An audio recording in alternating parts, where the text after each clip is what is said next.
Day 1. A small but powerful tremor is shaking the city of Naples, Italy. The news networks are reporting on the event. The experts believe that Mount Vesuvius, the stratovolcano on the Gulf of Naples, will explode soon. But when? It's erupted many times in the past. In fact, that's how it got its shape. It's made of multiple layers of hardened lava, pumice, and ash. Vesuvius last erupted in 1944. But a major blast happened there nearly 2,000 years ago. It buried the Roman towns of Pompeii and Herculaneum and decimated the surrounding areas. Today, 3 million people live less than 20 miles from the volcano, and 600,000 live in the danger zone. Large eruptions happen every few thousand years, usually after long periods of calm. And the trouble is, Vesuvius is long overdue for its next one. This time, though, the volcano is being watched by the Vesuvius Observatory. It has seismic stations, special GPS arrays, and satellite-based radar to help it measure ground movement. They also have special equipment to test the chemicals found in the gases coming from the volcano. All of this helps the experts work out whether it's about to go off. But will it? Right now, the magma is more than 6 miles from the surface. Things seemed safe yesterday, but now they're about to take a turn for the worse. Day 3. Another tremor comes in measuring 3 on the Richter scale. All the equipment that's installed near the volcano is now going off. The magma is pushing upwards. It's not at the surface yet, but Vesuvius is definitely restless. 2 more tremors follow in the afternoon. They don't feel like regular earthquakes, and geologists can see the difference in their seismographs. Volcanic quakes register about 4 to 5 less on the Richter scale. Now, the experts are sure it's just a matter of days or weeks until the volcano erupts. Some volcanoes can be restless for months or even years before they go off. But that's not how it goes with Vesuvius. Day 4. The ground starts to crack open, as if a giant creature is trapped in the Earth's crust and is trying to desperately get out for some air. Steam escapes from the little cracks in the soil. Certain areas are hotter than others. If you went there, it would feel like you walked straight into an oven, and it would be hard to breathe.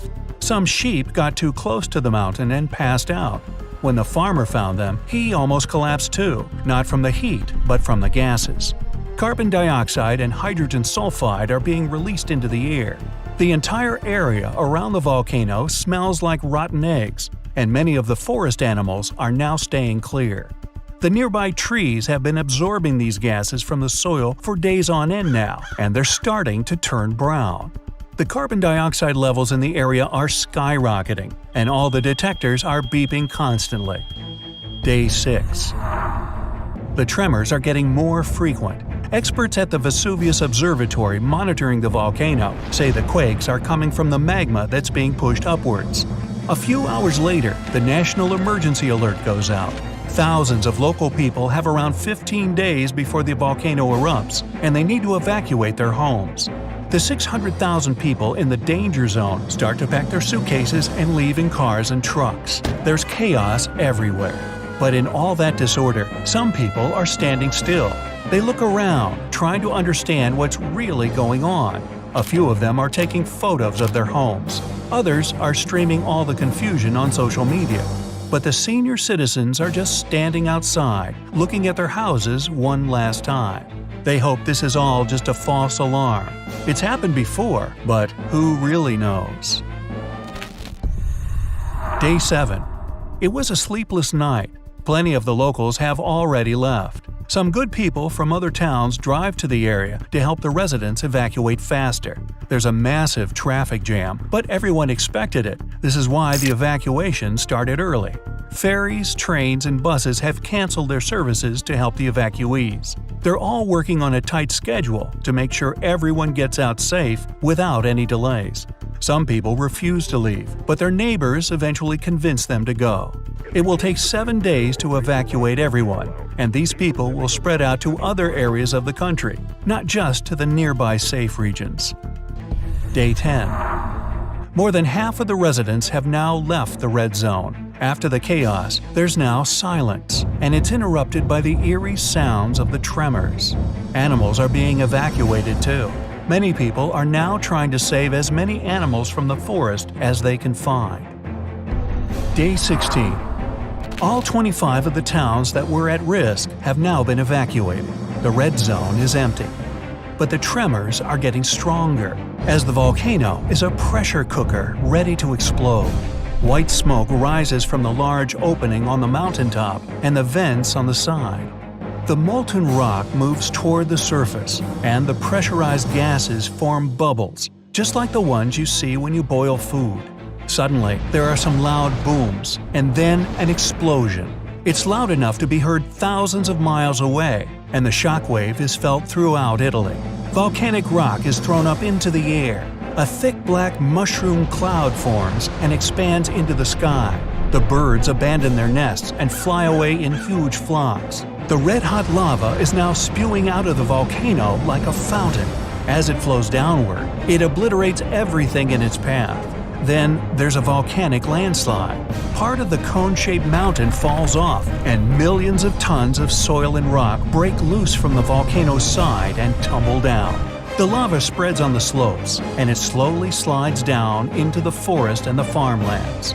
The plume of ash, pumice, and other kinds of rock has risen so high into the sky that people can see it from Rome. Then the tower of debris starts falling back to Earth. First comes the ash, then chunks of rock. The ash in the atmosphere is so dense that it's hard to breathe. The lava slowly spreads across the area and pulls down all the trees. All the nearby towns are shrouded in darkness and smoke. Buildings collapse, and all around there's a mixture of heated, poisonous gas and rock moving faster than a car. Other rocks and more volcanic ash fall miles away from the volcano, hitting cars and destroying roofs. The sky is completely black as the lava keeps on coming. Slowly, all the nearby towns are submerged beneath the molten rock.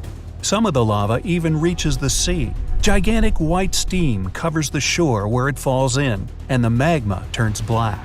Now, a weird neon blue fire appears on the slopes of Vesuvius. This is caused by burning sulfuric gases. They're escaping at high pressure from the cracks in the volcano surface. When they come into contact with the air, they ignite. These blue flames can reach 16 feet into the air.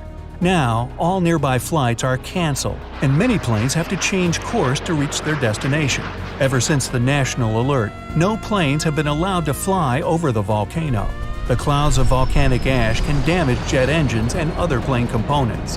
The water supply is now contaminated by streams of volcanic ash, and it smells unbelievably bad. In just a short amount of time, all that magma has made entire towns vanish. Only the roofs of taller buildings can be seen. After the big and explosive eruption, there are some smaller and quieter ones. At this stage, nobody knows if the volcano has stopped erupting yet, and absolutely no one can go anywhere near the area. 10 years later. Most parts of the red zone are now hidden under hardened but still warm lava, including the ancient site of Pompeii.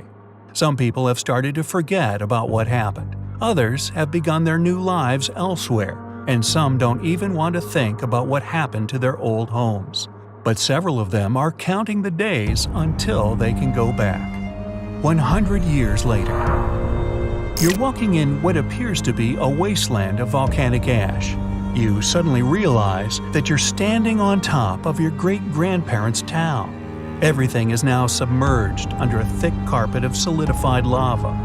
But below it all, just about everything is still intact, completely frozen in time.